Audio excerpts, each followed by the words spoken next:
Bom dia, esse aqui é um tutorial chiquito, como para like e queda up to date com tudo coisa que nós ponemos no nosso Facebook page.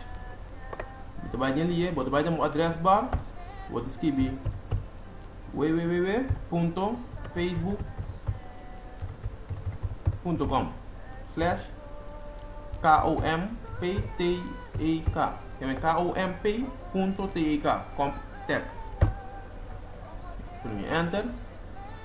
Então mandar direto no Facebook page. Aqui botar assim, bota vai no botão aqui, bota primeiro like.